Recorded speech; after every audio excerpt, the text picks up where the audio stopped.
why you care about hair loss. And this is something that has spanned the ages. And there was a psychologist, Carl Jung, and he talked about archetypes. And these were collective unconscious beliefs. Went back in time. We have the Native Americans, the chief is wearing feathers. We have the royalty of the king wearing a crown. And then back in nature again, lion is the king of the jungle. He has that mane. These potent images collectively arise for a reason. It is human nature to care and to desire some type of elevation at your head. And again, there's nothing wrong with shaving your head. That's a different spiritual path, or that just might be the reality you have to face. But it is wrong to deny the spiritual pain.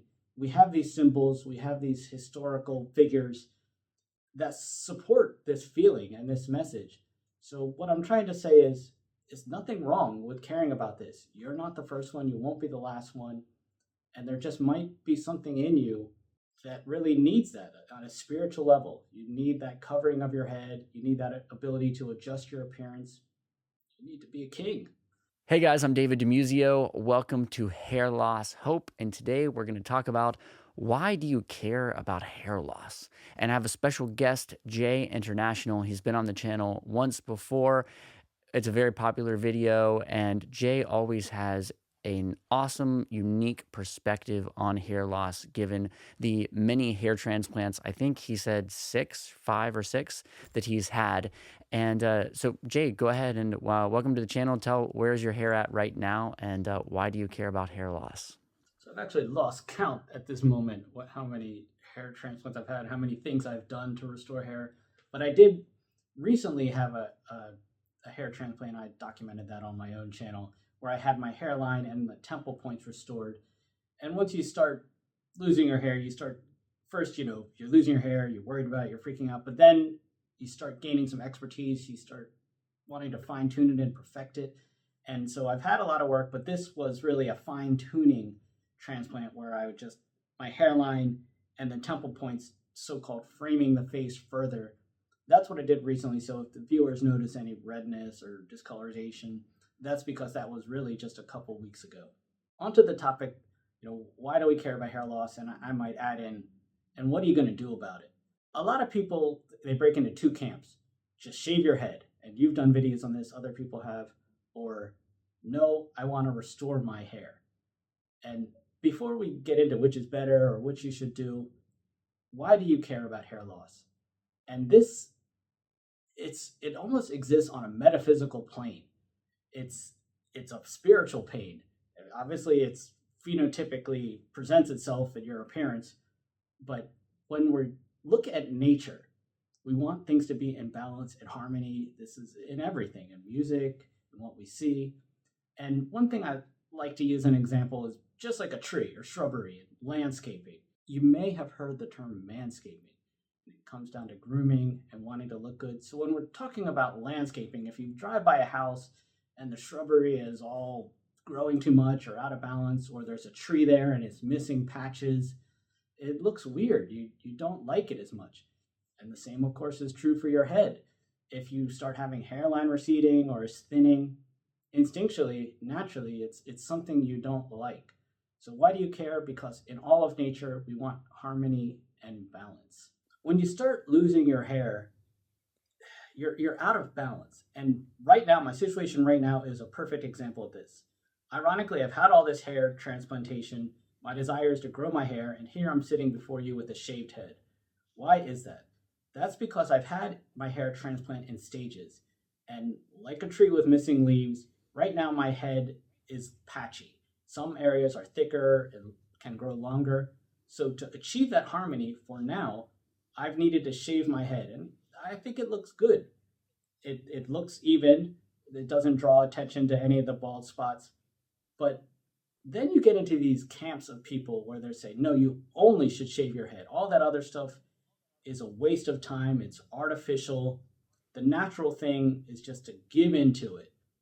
And I can think of another analogy. It's kind of like somebody has pulled your pants down and your butt's sticking out.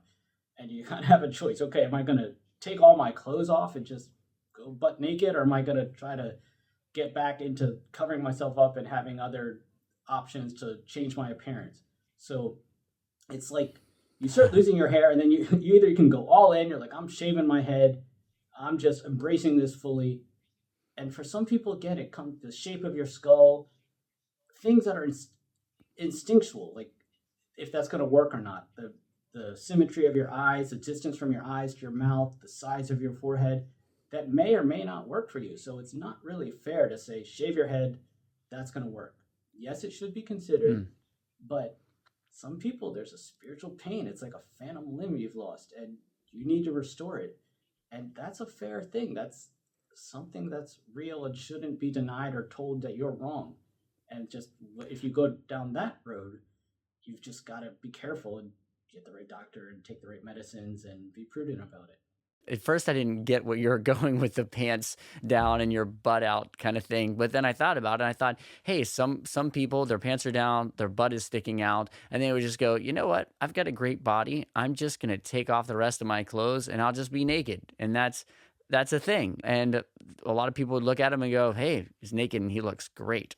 But there are people that are gonna go, oh, like I don't like the way my butt looks, or I've got this, funny thing on my tummy that I don't like, or I just really like wearing clothes and I like the way that I feel and look in clothes. And I think that's kind of an interesting way to view, hair versus shaving your head as well. I also like that example about a shrubbery and in nature. In front of my house, we've got shrubs, and there's actually this one shrub that has a spot in it that their leaves are not growing. And so it's kind of awkward looking because there's just this one spot, there's no leaves, and it feels out of balance. And I shouldn't, in a sense, care. Like, why does it really matter that I've got a shrub that has some leaves that are missing? It's very superficial in a certain sense, but there is something about that feels out of balance. So another thing to kind of keep this analogy going about symmetry and balance, and at a primordial level, that's what we crave. I remember Arnold Schwarzenegger, famous bodybuilder and actor, and he had built up his arms and his legs, and he looked really good. But then other bodybuilders were like, okay, what about your legs?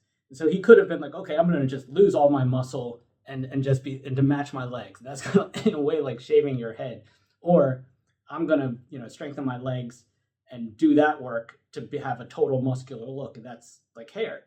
You could go two routes. You can accept your nudity and embrace it, and nothing wrong with that. Or you can say, no, I need to go the other way. I need to have that look of fullness and virility or whatever having hair symbolizes for you, and go down that road. Yeah, it's interesting. Yeah, we really do crave balance. And I think all around us, there's something that's innate in humans, that if you believe in God, that God put inside of us in some kind of a way that, or almost God put in nature in some kind of way that craves balance. And different kinds of birds and things, they do these things, spreading their wings and showing their feathers and all of this kind of stuff. That's a real thing that even non-humans do to attract mates and all that. And it's sort of similar, or seeing a guy in the gym that has huge arms, but has those like tiny little stick legs, and something about it just doesn't look right. Or seeing a guy that's got giant legs and big arms, but he's got a big belly, and you're like, hey, like if he just lost that belly, he would look really balanced.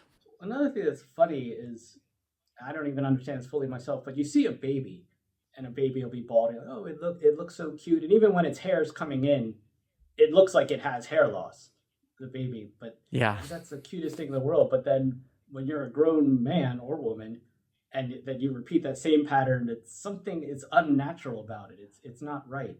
And I have a little prop here. I'm going to throw on my hat. I'm wearing a hat here, and a reason is extremely common. You're losing your hair, you put on a hat, and that it's like an instant hair system. And then the bill of the hat, that creates a hairline. And Yeah. so the concept of framing the face, like right now I'm wearing a hat, that creates a certain look of my appearance. It's like a really quick way to achieve what hair can achieve. Or then shaving, I take off my hat, and then with the shaved look, again, it comes down to that: are you comfortable with nudity and nakedness and being fully exposed? And that can be really tough for people. And I know the channel, the Bald Cafe, they really endorse that. But that's why there's a certain almost come to Jesus and spiritual element to that, because it's not easy. if you've had hair and you've been wearing hats, to shave your head and then be like, hey, I'm taking all my clothes off. I'm comfortable with this. You talked about archetypes, and archetypes are used in like superhero movies and basically in all types of scripts and stories. And I was thinking of Thor. You think of Thor, giant, long mane of hair, like a lion, right? You look at Lex Luthor. He's the bad guy. He's the bald guy. You look at Superman, he's got that cool hair with a little thing dripping in front of him. You know, it wouldn't be the other way around. And Samson in the Bible, this very strong, powerful man who gets his hair cut and his power goes away. So, I mean, these are back as far as Bible times where people thought about hair carrying power within it. So, if they're writing Bible stories about this, then why can any person who's watching this video feel bad that they feel it's important that they also have their hair? Very potent images going across time. But on the other hand, I could see viewers being like, "Oh man, I'm losing my hair. I'm spiritually useless. My life is over." That's also not true. Yes, you have a reason and a right to care about your hair. We've talked about these symbols. Not the end of the world. Sometimes you just don't get everything you want. In my own life, I lost my hair. I did fine financially, fine romantically. It did not stop me. So it's certainly nothing to be depressed or suicidal over. You don't always get everything you want. You're not always going to be perfect. Sometimes God or life is just teaching you a lesson. Some people believe you never get more than you can handle. So there are other pathways, and it's also not wrong to embrace and accept your hair loss. And sometimes that's just life, and that's what you got to do. But Absolutely. again, coming back to the point, to say just forget about it, don't care about it, it goes so much deeper than that, and it's not that as easy as that. Totally. Big, richest guy in the world right now is a bald guy, and he built the biggest, most powerful company in the world. On a personal level, when I had my biggest hit songs in the Philippines, I was going bald. So, you can absolutely accomplish things as a bald guy. That's definitely not our point. But there are these archetypes, and at the same time, you have a right because of the way that we're built as human beings and the way that this legacy of hair is pervaded through history. I think you very much deserve to care about your hair. Yes.